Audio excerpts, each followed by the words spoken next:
Salam əziz izləyicilər.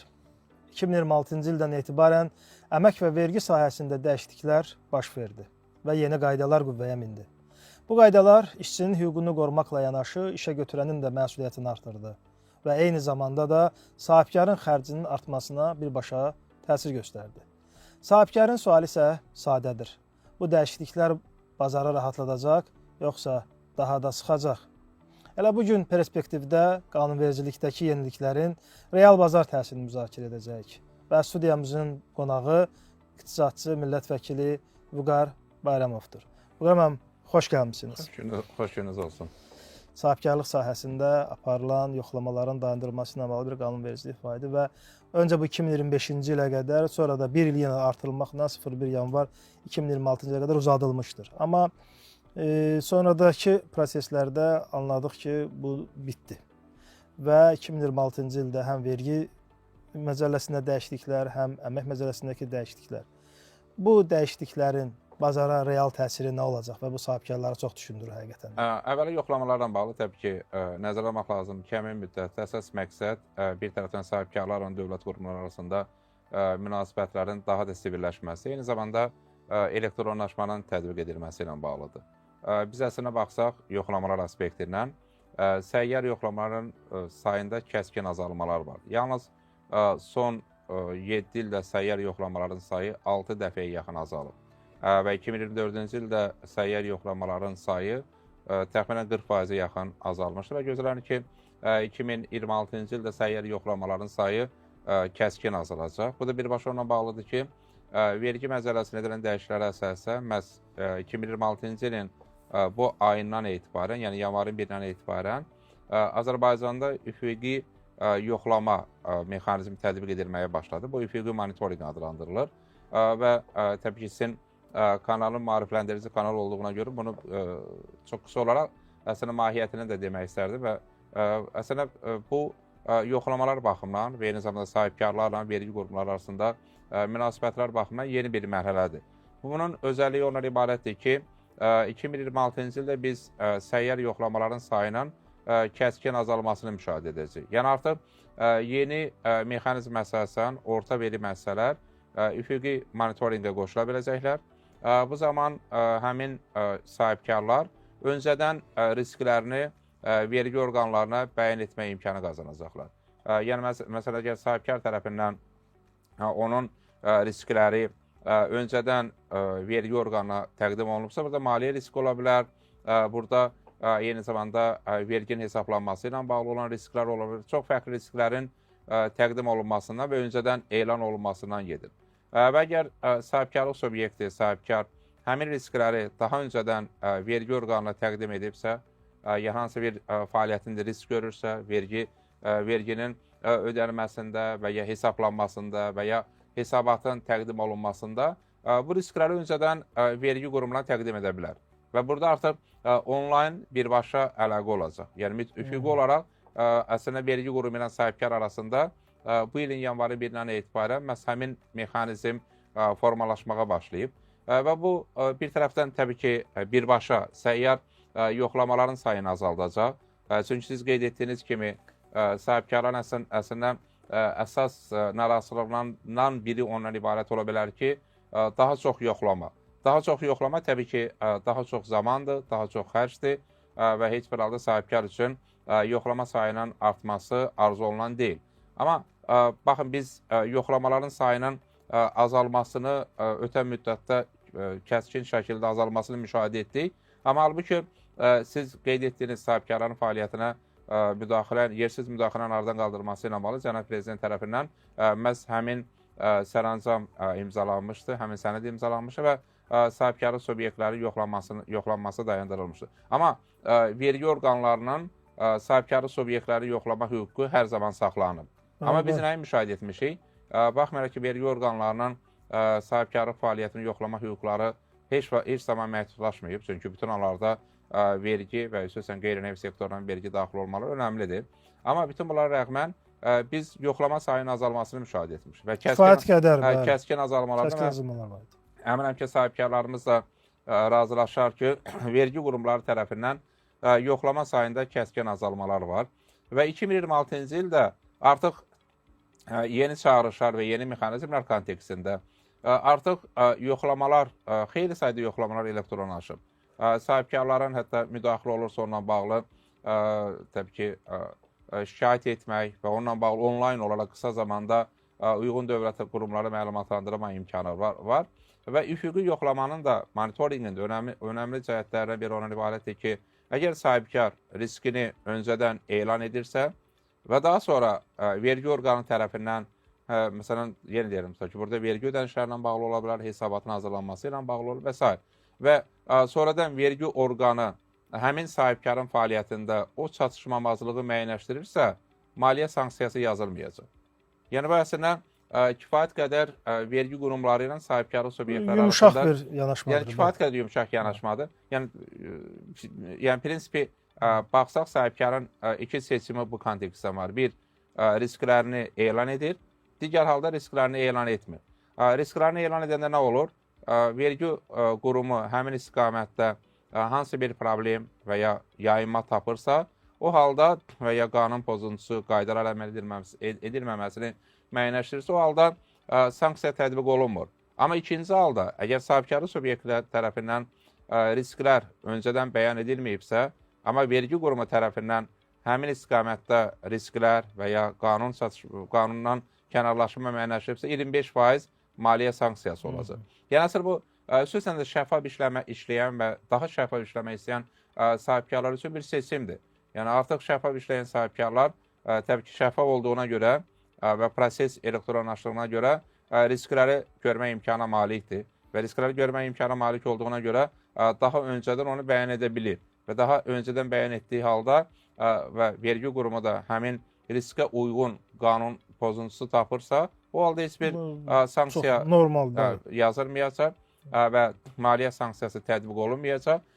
Təbii ki, sahibkara imkan veriləcək ki, müəyyən müddət ərzində həmin çatışmamazlığı var. Bu qaydalar olaraq yəqin ki, yəni qanunvericilikdə əmək məcəlləsində, vergi məcəlləsində nəzərdə tutulub. Bəli, artıq nəzərdə tutulub və Cənab Prezident tərəfindən də həmin dəyişiklərlə bağlı sənəd, yəni vergi məcəlləsində edən dəyişiklər sənədi imzalandı. Artıq yanvarın 1-dən etibarən qüvvəyə minib və yanvarın 1-dən etibarən qüvvəyə mindiyi üçün artıq qüvvədədir. Bu da təbii ki, biz, təbii sizin ilk sualınız yoxlamalarla bağlı idi, amma o baxımdan təbii ki, mən bunu xüsusi olaraq vurğulamaq istədim. Amma təbii ki, vergi məcəlləsində edilən dəyişiklərin mahiyyəti və eyni zamanda strukturu kifayət qədər böyükdür. Düşünürəm ki, bununla bağlı yəqin ki, ayrıca bir mövzuya ehtiyac olur. Çünki burada həm də sahibkarlar üçün, xüsusən də ticarətdə və əhaliyə xidmət sektorunda çalışan sahibkarlar üçün sadələşmiş vergi dövriyyəsinin 2 dəfə artırılması nəzərdə tutulur. Burada nağdsız dövriyyədən istifadə olunması 0.5 əmsalı.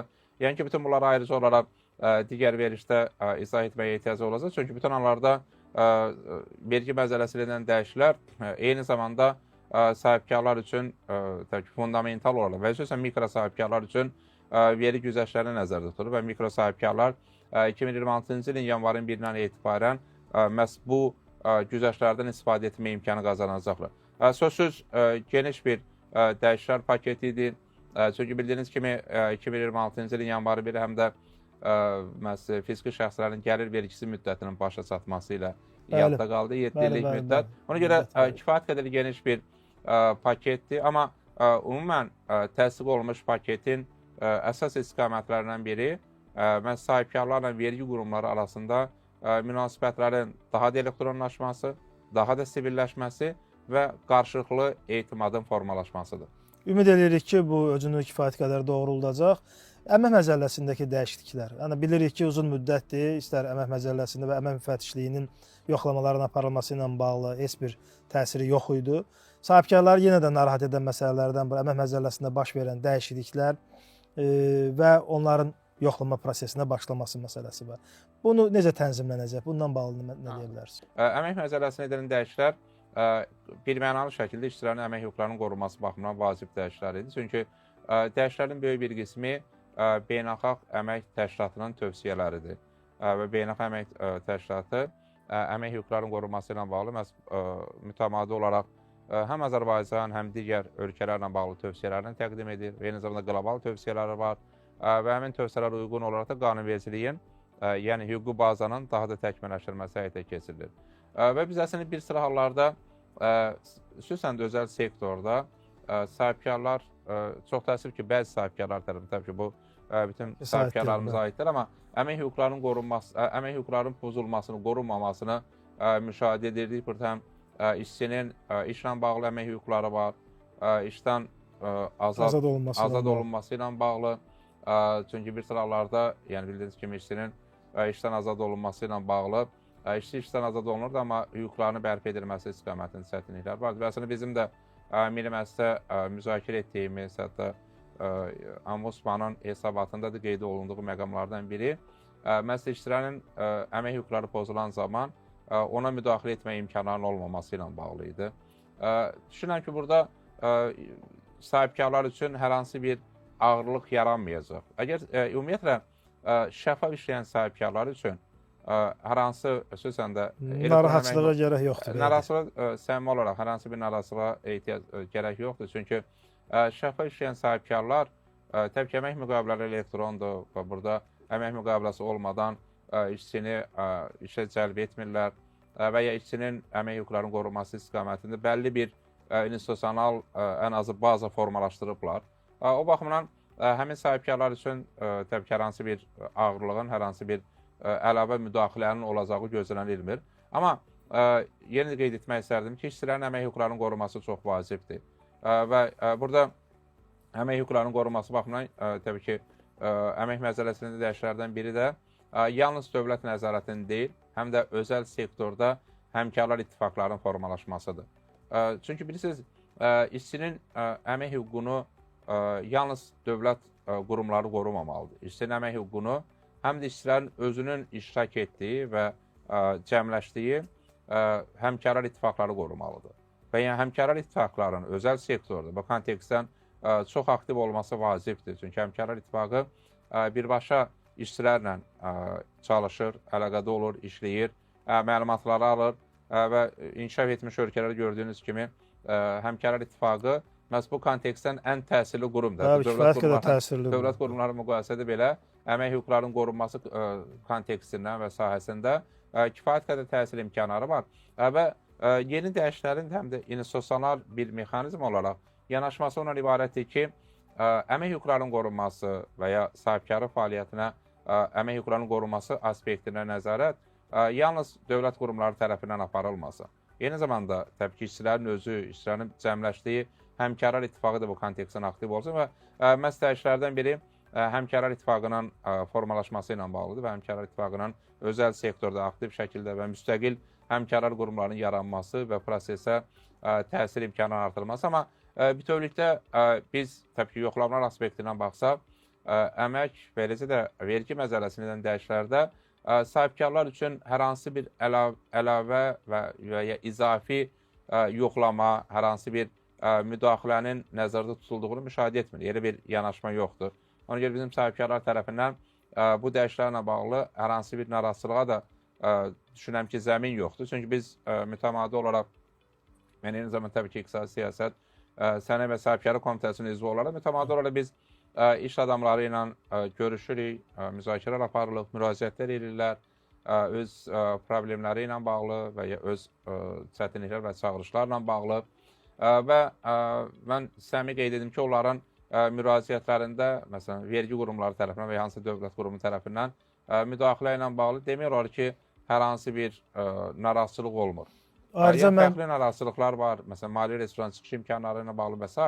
Amma bizim sorğular da göstərir. Biz çünki eyni zamanda Milli Məclisdə bir platforma yaratmışıq bu, xüsusən də vergi və kömürlük sahəsində qanunvericiliyin təkmilləşməsi ilə bağlı. Burada həm dövlət qurumu iştirak edir, həm sahibkarlar iştirak edir, həm Milli Məclis var və bizim bir neçə iclaslarımız, bilgi iclaslarımız keçirilib və məqsəd olaraq ibarətdir ki, məhz dövlət qurumları və dövlət qurumlarının rəhbər şəxsləri birbaşa biznesin istəklərini və biznesi narahat edən məsələləri dinləsin. Və biz də üçlü bir platform aldığına görə qanunverici orqanda bəs bu müzakirələri təşkil edirdi və müzakirələrin əsasında qanunvericilik dəyişikliklər təklif olunur. Xeyli məsələlər var. O cümlədən məsələn sahibkarları yemək xərclərinin xərcə daxil edilməsi ilə bağlı xeyli müraciətləri vardı sahibkarların, artıq ötən ildən etibarən daxil olundu. O bizim məsələn işçi qrupu müzakirələrində hər hansı vergi tərəfindən bank hesabına həbs qoyulursa və ya məhdudlaşırsa hesaba çıxış imkanlarının yalnız bir hesaba, əgər hesabda vəsait kifayət edirsə, yalnız bir hesaba yönəldilməsi. Xeyli sayıda məsələlər var ki, o məsələlər bəzən texniki məsələlərdir. Yəni o nəzərə olaraq onu görməmək olur. Amma bizneslə dövlət və qanunverici qurum birlikdə onu bir platform olaraq müzakirə edəndə artıq o texniki sayıla biləcək məsələlər də üzə çıxır. Çünki bizim yanaşmamız ondan ibarətdir ki, yalnız ümumi, məsələn, vergi dərəcələri yüksəkdir və s. bu tip ümumi cümlələrdən Amma deyil. daxildəki o prosesdə... Sahibkar nə istəyir? Sahibkara hansı formada dövlət dəstəyi ola bilər? Məhz o istiqamətdə müzakirənin təşkil edilməsi, o istiqamətdə qanunvericiliyin təkmilləşməsi və etiraf etmək istərdim ki, o istiqamətdə də xeyli addımlar təbii ki, atıldı və davam edir. Proses təbii ki, davamlıdır. Çünki biz hər il vergi məcəlləsinə, vergi əmək məcəlləsinin dəyişikliklərin müzakirə edirik. Milli Məclis tərəfindən qəbul olunur, Cənab Prezident tərəfindən sənəd imzalanır, qüvvəyə minir. Çünki proses mütəmadidir. Azərbaycan təbii ki, baxmayaraq ki, müstəqillik 1991-ci ildə əldə edib, amma müddət çox uzun deyil, bəlkə uzun müddət görsənə bilər, amma qanunvericiliyin formalaşması, təkmilləşməsi, biznesin çağırışlarının, istəklərin nəzərə alınması baxımından biz baxırıq ki, mütəmadi təkmilləşmələr gedir və hətta öncə də qeyd etdiyimiz kimi səyyar yoxlamaların sayının kəskin azalması bu ondan xəbər verir ki, artıq dövlət qurumunun gedib biznesdə oturmasına ehtiyac yoxdur. Dövlət qurumu elektron olaraq proseslərə nəzarət edə bilir və şəffaf işləyən sistem qurulduqdan sonra bu sistemə nəzarət eləməkdə kifayət qədər. Təşəkkür edirəm, geniş məlumat verdiniz. Mən ayrıca buradan biz bütün dövlət qurumlarına, hansı ki, birbaşa sahibkarlıq fəaliyyətinə təsir edə biləcək qanunvericilik dəyişiklikləri ilə məşğul olan dövlət qurumlarına da çağırışlar edirik. Biz özümüz şahid olduq. Məsəl üçün, Dövlət Əmək Müfəttişliyinin əməkdaşlarının bir çox şirkətlərə qanunvericilik qüvvəyə minməmişdən öncə artıq proseslərə maarifləndirmə, tanıtım, onları sistem üzərindən işləmə qaydalarını biz özümüz buna şahid olduq. Bir şirkətimizdə də onlar könüllü şəkildə biz müraciət elədik və sahibkarların bir çoxu bundan məlumatsızdır və biz media qurumu olaraq da əsas məqsədlərimizdən biri sahibkarlığın, savadlılığın artırılması məsələsidir və buna görə də digər qurumlara da buradan çağırış edə bilərik ki, yəni kanalımız vasitəsilə də biz bunları işıqlandıra bilərik və əhali daha çox maariflənmə etapını keçə bilsin. Eyni zamanda, üzr istəyirəm, yəni sahibkarları da maraqlandıran məsələlər varsa, yəni sizin kanal vasitəsilə qeyd olunan məsələlər və digər məsələlər ola bilər təbii ki. Sahibkarlar özü də bizə müraciət edə bilərlər. Qanunvericilik hansı dəyişiklikləri görmək istəyirlər? Çünki biz mütəmadi, düzdür, daha çox iri şirkətlərdən o təklifləri alırıq, həm vergi məcəlləsi ilə bağlı, əmək məcəlləsi ilə bağlı, eyni zamanda rəqabət məcəlləsi ilə bağlı hansı dəyişikliklərə ehtiyac var və hətta bank sektoru ilə bağlı biz onu paketləri mütəmadi olaraq təkliflər paketini məhz deputat sorğusu vasitəsilə Milli Məclisdən uyğun dövlət qurumları rəhbərlərinə təqdim edilir. Ona görə də sahibkarların da maraqlanan hər hansı bir məsələlər varsa, qanunvericilik dəyişikliyi ilə bağlı və ya hansısa bir proses onların fəaliyyətinə mane olursa və ya mane olduğunu hiss edirsə, o məsələlərlə bağlı da mütəmadi mənə və bizə müraciət edə bilərlər. Biz istənilən müraciətə təbii ki, bütün müraciətləri diqqətlə yanaşırıq və bütün müraciətlərlə bağlı təbii ki, biz həm rəsmi sorğular göndəririk, dövlət qurumlarında müzakirələr aparırıq. Məsələn, bir məqamı qeyd edim, sahibkarlar bizə müraciət eləmişdilər. Postterminal xərclərinin tariflərinin yüksək olması ilə bağlı. Biz bundan bağlı həm Mərkəzi Banka müraciət elədik. Hörmətli Talih müəllimlə də biz görüşdə müzakirə etdik bu məsələni və onunla bağlı fikirlərimizi və təkliflərimizi təqdim etdik. Eyni zamanda təbii ki, daxili bir postterminallarla bağlı daxili tarif şəbəkəsinin yaradılması, kar ödənişlərdən daha çox istifadə olunması məsələləri və bu istiqamətə artıq biz baxırıq ki, xeyli addımlar atılır. Yəni sahibkarlar, çünki bəzi hallarda sahibkarlar o problemləri özləri daha yaxından görürlər və o problemləri qaldıranda, təqdim eləyəndə, istər yazılı formada, istər digər formada, elektron formada təqdim edə bilərlər, poçt vasitəsilə təqdim edə bilərlər. Biz o məsələləri çalışırıq. Hər zaman təbii ki, bir mənalı şəkildə dövlət qurumu, uyğun dövlət qurumu və dövlət qurumunun rəhbəri bununla bağlı məlumatlandırılır, təkliflər təqdim olunur. Əksər halda çalışırıq, təbii ki, görüşərək məsələləri müzakirə edək və sahibkarların o fikirlərini çatdıraq. O baxımdan bu istiqamətdə də təbii ki, hər hansı bir sahibkarların hissələri və onların çağırış kimi gördüyü məsələlər varsa, müraciət etsinlər. Biz o istiqamətdə təbii dəstək olmağa çalışacağıq. Kölgə məşğulluğu hələ də davam edirmi və əmək məcəlləsində edilən bu dəyişikliklər kölgə məşğulluğuna təsir göstərəcək? Bununla bağlı qurumlardan, dövlət qurumunda hər hansısa bir məlumat daxil olur? Təbii kölgə məşğulluğu var. Birmənalı şəkildə biz kölgə məşğulluğunun payının azalmasını müşahidə edirik. Çünki bu rəqəmlərdə də özünü göstərir. Muzla çalışan, yəni əmək müqaviləsində çalışan vətəndaşlarımızın sayında artımları var. Və eyni zamanda ötən ildən etibarən ilk dəfə olaraq özəl sektorda çalışan vətəndaşlarımızın, yəni əmək müqaviləsi ilə çalışan vətəndaşlarımızın sayı dövlət sektorunda çalışan vətəndaşlarımız sayı ilə müqayisədə daha çoxdur. Amma burada bir məqam var. Əslində bu istiqamətdə problemlərin biri ondan ibarətdir ki, çalışan, yəni əmək qüvvəsi olan və ya real sektorda fəal olaraq çalışan vətəndaşlarımızın ümumi baxsaq, onların içərisində əmək müqaviləsində çalışanların sayı çoxdur. Yəni təxminən 40% ətrafında əmək müqaviləsi ilə çalışır. Digərləri isə ya əmək müqaviləsi yoxdur və ya xidməti müqavilə ilə çalışırlar. Təbii ki, burada bir məqam var ki, aqrar sektorda əmək qabiliyyətli vətəndaşlarımızın təxminən 37% çalışır. Bu istər-istəməz o əmək müqaviləsi ilə çalışmayan vətəndaşların sayına təsir göstərir. Çünki aqrar sektorda çalışanların böyük bir qismi əmək müqaviləsi olmadan çalışırlar. Ya fərdi sahib təsərrüfatla məşğuldur və ya xidməti müqavilə ilə fəaliyyətlərini həyata keçirirlər. Amma bu məqam çox maraqlı bir məqamdır da.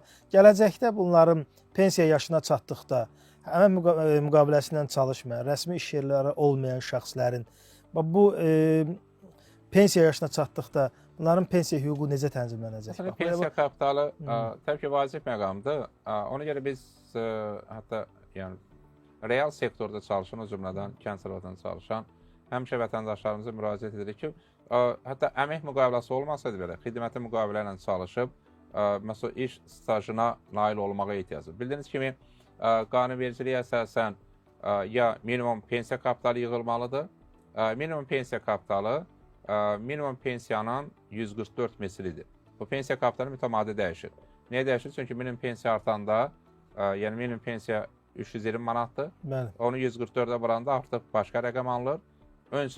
Daha əvvəl 280 manat idi. O 144-ə vuranda daha başqa rəqəm. Niyə 144-ə vurulur? Çünki qanunvericiliyə əsasən pensiyada olmaq orta müddəti 12 il nəzərdə tutulub. Yəni 12 il vurulsun 12 ay, bu 144 əmsal olaraq. Və əslində pensiya kapitalı da vətəndaşın nə qədər pensiya kapitalı varsa, o 144-ə bölünür. Alınan rəqəm onun aylıq pensiyası, pensiya məbləğidir. Ona görə bu pensiya kapitalına bağlı rəqəmlər dəyişir. Çünki minimum pensiya kapitalı artanda avtomatik olaraq minimum pensiya kapitalı tələbi də artır. Minimum pensiya məbləği, minimum pensiya kapitalının məbləği minimum pensiya məbləğinə bağlıdır. Və gələcəkdə də minimum pensiya məbləği artan zaman tələb olunan kapital məbləği də artacaq. Amma burada digər məqam ona ibarətdir ki, əgər vətəndaşımız minimum pensiya kapitalını toplaya bilməyibsə, amma buna rəğmən 25 il stajı olubsa, avtomatik pensiya hüququ qazanır. Pensiya hüququ mu, yoxsa müavinət almaq hüququ mu? Yox, pensiya hüququ. 25 il olubsa, pensiya hüququ qazanır və əmək pensiyası almaq hüququ qazanır. Ona görə də əslində o iş stajı, yəni işləmə müddəti çox önəmlidir. Eləcə də digər tərəfdən Cənab Prezidentin göstərişi ilə Azərbaycanda pensiya amnistiyası həyata keçirilir. Və bunun da mahiyyəti ondan ibarətdir ki, çünki bəzi hallarda vətəndaş 25 il stajı yoxdur, minimum pensiya kapitalı yığmayıb və düşünür ki, əmək pensiyası almaq hüququna malik deyil. Amma əgər 2018-ci ilin iyulun 1-nədək hətta 1 manat belə pensiya kapitalı ödəyibsə, həmin vətəndaşımız avtomatik olaraq əmək pensiyası almaq hüququ qazanır.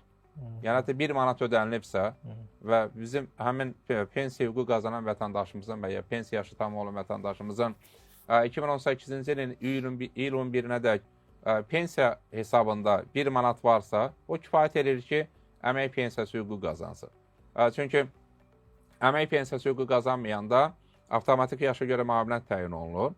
Bir tərəfdən yaşa görə müavinət təbii ki, əmək pensiyasından məbləğ olaraq aşağıdır. Aşağıdır. Digər tərəfdən bu təbii ki, aşağı əmək pensiyasının yaşa görə müavinətdən çox olması aydındır. Təbii ki, orada müəyyən bir fərqin olmasına ehtiyac var, amma təbii ki, biz yaşa görə müavinətin də artırılmasını təklif edirik və bizim təkliflərdən biri də ondan ibarətdir ki, 2026-cı ildə yaşa görə müavinətin məbləğinə baxılıb artırılması məqsədə uyğun olardı və düşünürəm ki, bu istiqamətdə addımlar atılması mümkün olacaq.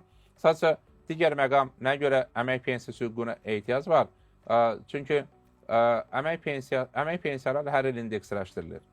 Müavinətlər indeksləşdirilmir.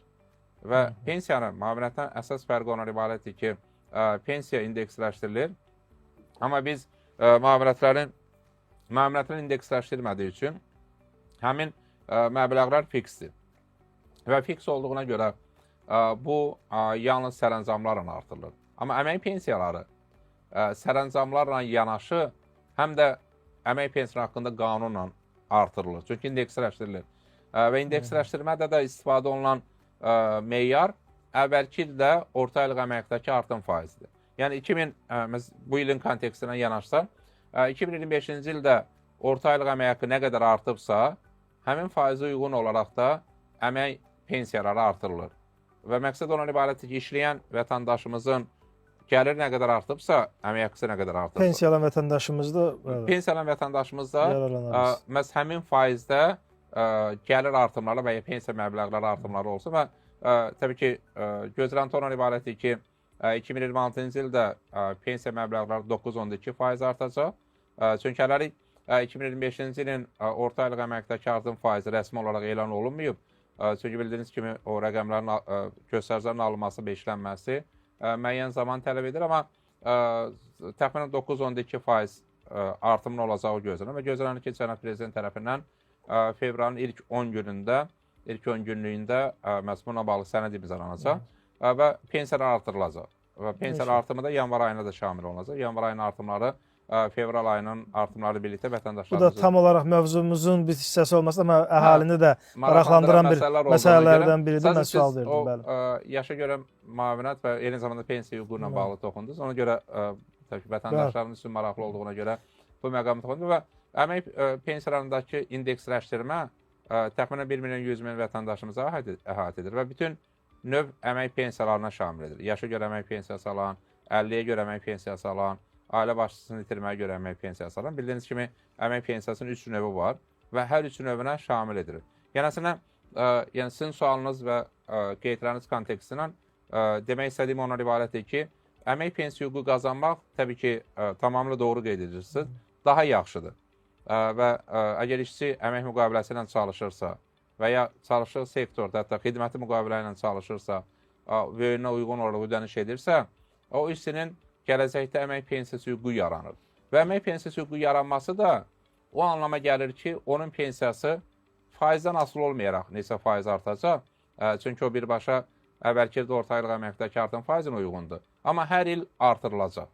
Yəni, əmək pensiyasına hüququ qazanmaq və pensiya almaq vətəndaşa onu vəd edir ki, onun pensiyası hər il artacaq. Amma müavinət təbii indeksləşdirilmir. O baxımdan doğru qeyd edirsiniz ki, kölgə məşğulluğun azaldılması həm də ona görə vacibdir ki, kölgə məşğulluğu o pensiya hüququnu vermir. Və kölgə məşğulluğunun azaldılmasına bağlı ümumiyyətlə beynəlxalq praktikalarda göstərir ki, yalnız dövlət qurumlarının müdaxiləsi ilə bu demək olar ki, tam mümkün deyil. Hökmən işçinin özünün də təşəbbüsü olmalıdır. Bu məsələ bir sual verir məslində. Çünki praktikada qonşu ölkələrdə də, məsələn, Türkiyədə də bu var. Özəl dövlət sosial müdafiə, özəl sosial fondlar. Yəni, hansı ki, onlar öz əmək haqqısının könüllü olaraq müəyyən sığortalar ödəyirlər ki, onların gələcəkdə pensiya hüququ tanınsın. Məsələn, Türkiyədə bu çox məşhurdur.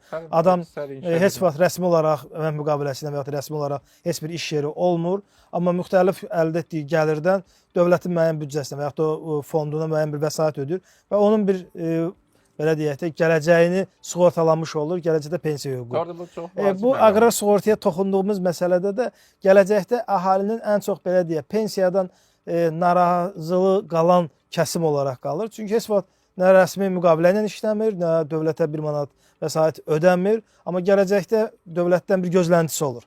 Bu istiqamətlərdə hər hansısa bir addım nəzərdə tutulurmu? Bu yalnız qardaş Türkiyədə deyil, əksər inkişaf etmiş ölkələr. Demək olar ki, bütün inkişaf etmiş ölkələrdə var. Amerika Birləşmiş Ştatları bu kontekstdən çox yaxşı nümunələrdən biridir. Yəni ki, siz də məlumatlısınız, Amerika Birləşmiş Ştatları vətəndaşları pensiya çıxandan sonra çoxlu sayda səfərlər edirlər. Çünki özəl pensiya fondundan həm də xeyli məbləğdə pensiya alırlar. Və əslində bu vətəndaşa paralel yığım imkanları deməkdir. Yəni bir tərəfdən sizin qeyd etdiyiniz məqam çox vacibdir. Məsələn, vətəndaş aqrar sektorda çalışır. Fərqli ev təsərrüfatı fərqli səbəblərdən müqavilə ilə işlənməyə üstünlük vermir və ya ehtiyac duymur. Amma özəl pensiya fondu olursa, o gəlirin müəyyən hissəsi var ki, aylıq heç də onun yaşamına təsir etməyən məbləği ödəməklə müəyyən bir yığıma malik ola bilir və o həmin yığımı sonradan təbii ki, pensiya çatanda ala bilir pensiya formasında. Əslində bu da çox geniş mövzudur. Çünki burada fərqli modellər var. Bəzi modellərdə vətəndaş məbləğin bir hissəsini pensiya çatmamışdan öncə ala bilir. Bir hissəsi kapital formasında götürə bilir. Çox fərqli yanaşmalar var. Yəni ki, bunu da ayrıca bir müzakirə edə bilərik. Amma paralel yığım imkanları çox vacibdir. Çünki paralel yığım imkanları vətəndaşa daha çox pensiya almaq imkanı yaradır. Və sizin sualınıza gəldiksə, konkret bu istiqamətdə nələr edilir? Artıq təxminən 20-yə yaxın qanunvericilik aktının bu istiqamətdə təkmilləşdirilməsi və düzəlişlərin edilməsi ilə bağlı işlər gedir. Tamamlamaq üzrədir. Yəni əslində bu anlama gəlir ki, biz yaxın vaxtlarda Azərbaycanda qeyri-dövlət pensiya fondlarının yaradılmasını müşahidə edə biləcəyik. Burada da təbii ki, xeyli məsələlər var. Təbii ki, həmin o orada yığılan vəsaitin idarə edilməsi ilə bağlı məsələlər var. Çünki vəsait idarə olmalıdır ki, fond üçün gəlirlik yaransın, fond daha sonra həmin o pensiyaları ödəyə bilsin. Və eyni zamanda vəsaitlərin xüsusən də valyuta baxımından indeksləşdirilməsi məsələləri var. Çünki manatla yığılır. Bunun valyuta riskinin nəzərə alınması və çünki vətəndaş indi ödəyir, amma özəl 30 il sonra 30 il sonra alacaq, 20 il sonra alacaq. Və bunun təbii ki, həm də valyuta riskinin, məzəni riskinin nəzərə alınması və məzəni riskinin sığortalanmasına ehtiyac var. Yəni xeyli təbii ki, məqamlar var, çox detal məqamlar var ki, onların nəzərə alınmasına ehtiyac var. Ümid eləyək ki, qısa müddətdə bunlar baş verər. Təbii ki, bu istiqamətdə işləm intensivdir. Yəni bir neçə məqamlar var ki, əslində sahibkarlarımız üçün də maraqlı olan məqamlardır. Həm özəl pensiya fondlarıdır, hansı ki, qeyri-dövlət pensiya fondları adlandırılır, həm saatlıq əmək haqqı mexanizminin işlənməsidir və tətbiqidir. Bu istiqamətdə xeyli işlər gedir və düşünürəm ki, daha intensiv şəkildə aparıldığı üçün daha yaxın zamanlarda inşallah bunların reallaşmasını müşahidə edəcəyik. Son olaraq 2026-cı ildə bəzi dünyada baş verən qlobal gördüyümüz proseslərdə bəzən pessimist mesajlar almağa başlayırıq. Amma 2026-cı il ümid edirik ki, Azərbaycan üçün neft və qaz gəlirləri azalsa da, amma özəl sektorda qeyri-neft sektorunda olan gəlirlərin artması statistikadan görürük. 2026-cı il bir proqnoz olaraq necə görə bilərik Azərbaycan dövləti üçün? Təbii ki, qlobal olaraq 2026-cı ildə geosiyasi risklərin daha da dərinləşəcəyi gözlənilir. Davos İqtisadi Forumunun da 2026-cı il üçün müəyyənləşdirdiyi ən böyük risk geosiyasi riskdir. Yəni, xüsusən inkişaf etmiş ölkələr arasında həm siyasi, həm iqtisadi münasibətlərin kəskinləşməsi, ticarət müharibələrinin daha da dərinləşməsi. Təbii ki, bütün bunlar qlobal iqtisadiyyata təsir göstərir. Amma 2026-cı il Azərbaycan üçün spesifikliyi ondan ibarətdir ki, təbii ki, fərqli istiqamətlər, amma o sizin qeyd etdiyiniz vacib məqamlardan biri də ondan ibarətdir ki, 2026-cı ildə biz qeyri-neft gəlirlərinin artmasını müşahidə edəcəyik. Və 2026-cı ildə Azərbaycanın neft pulları daxil olduqdan sonra ilk dəfə olaraq dövlət büdcəsində qeyri-neft qaz gəlirlərimiz 57%-ə qədər yüksələcək. Yəni, dövlət büdcəsinin 57%-ni neft və qazdan kənar sektorlar formalaşdıracaq. Əslində, məqsəd ondan ibarətdir ki, həm büdcə gəlirlərində, həm ÜDM-də də qeyri-neft sektorunun payını 70%-ə qədər yüksələcəyi proqnozlaşdırılır. Məqsəd ondan əslində eyni zamanda ixracatda da qeyri-neft sektorunun payının artırılması çox vacibdir. Çünki iqtisadiyyatın diversifikasiya olunması, şahlənməsi geosiyasi risklərin, qlobal geosiyasi risklərin Azərbaycan iqtisadiyyatının təsirlərini minimlaşdırır. Hələlik təbii ki, o ciddi təsirlər üçün hər hansı bir narazıçılıq yoxdur. Çünki Dövlət Gen Fondunun aktivləri var. Azərbaycan Dövlət Valyuta ehtiyatları artıq 85 milyard dollara yaxınlaşır. Amma sözsüz məqsəd ondan ibarət deyil ki, o aktivlərdən daha sürətli istifadə eləmək. Ona görə həm manatın məzənnəsi, həm makroiqtisadi stabillik, həm fiskal gəlirlərimizin dayanıqlığı baxımından iqtisadiyyatın şahləndirilməsi ilə bağlı islahatların dərinləşdirilməsi prioritetdir, vacibdir və cənab prezidentin də xüsusən də 2026-cı ildə və yeni dövrün yeni hədəflərinə uyğun olaraq müəyyənləşdirdiyi istiqamətlərdən biri də islahatların dərinləşməsi yolu ilə iqtisadiyyatın şahlənməsidir. İqtisadiyyat şahləndikdə artıq xarici faktorların təsirləri kifayət qədər minimumlaşır. Bu da iqtisadiyyatın dayanıqlığını daha da artırır. Buyurun müəllim, təşəkkür edirik. Çox maraqlı oldu. Həqiqətən sürətli keçdi. Ümid edirik ki, növbəti yeni bir rubrikada sizinlə görüşərik. İnşallah. Əziz izləyicilərimiz, bugün bir növbəti verilişin sonuna gəldik. Növbəti verilişlərdə görüşənədək sağ olun.